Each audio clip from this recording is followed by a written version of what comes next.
عمرك جيت تشتغل أو تذاكر وحسيت الشغل أو المذاكرة تقال بزيادة ومش قادر تركز وكاره الحاجة دي وعايز تقوم؟ تقريبا كلنا مرينا بالموقف السيء ده، وعشان كده في الفيديو ده هوضح لك مصطلح لو فهمته وطبقته صح هتقدر إن شاء الله تنجز الشغل اللي عليك بشكل أسهل. بس قبل ما نبدأ صلي على النبي صلى الله عليه وسلم، ولو مؤخر فرض فقوم صلي الأول، ويلا بينا نبدأ الفيديو. في مصطلح اسمه البرين بوينتس أو نقاط العقل.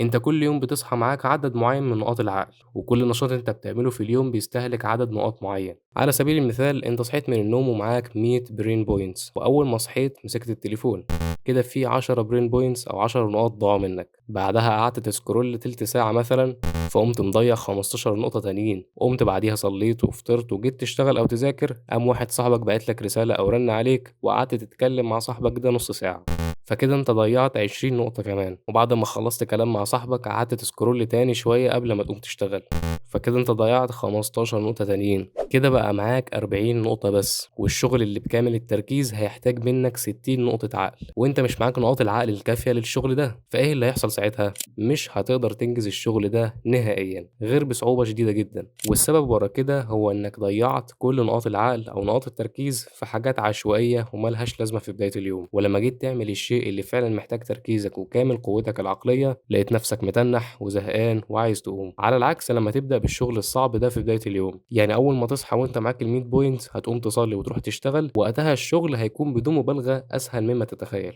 ولو لحد دلوقتي فهمتش المقصود بالبرين بوينتس أو نقاط العقل، فده مصطلح بيشرح البيولوجية ورا هرمون الدوبامين ومستقبلات الدوبامين وتأثيرها على إنتاجيتك خلال اليوم. فأنا بدل ما أديك درس أحياء شرحتها لك بالطريقة المبسطة جدا دي عشان تقدر تفهم إزاي أفعالك في بداية اليوم بتأثر على بقية اليوم. ودلوقتي أنا عايزك تبدأ يومك بكرة بالشغل على طول، يعني اصحى وصلي وروح على طول ذاكر أو اشتغل. ما تمسكش الموبايل ولا تلعب ولا تقعد تشات أو تتكلم في التليفون ولا تفطر حتى. اصحى وامشي زي الروبوت، اتوضى وصلي وروح انجز الشغل اللي عليك. وبعد ما تنجز المطلوب منك في أول ساعتين 3 في اليوم، هنا بقى كافئ نفسك وروح كل والعب وكلم صحابك واعمل كل اللي انت عايزه. وصدقني التغيير البسيط ده هيفرق على إنتاجيتك وتركيزك أثناء الشغل، وكمان هتبقى أسعد بكتير لأنك مش هتبقى شايل هم الشغل ده بقية اليوم لأنك أنجزته الصبح. فحاول تستوعب فكرة البرين بوينتس أو نقاط العقل، وابدأ يومك بالصلاة بعدها الشغل، وأي حاجة تانية ابقى اعملها بعد الشغل. وبس كده، السلام عليكم.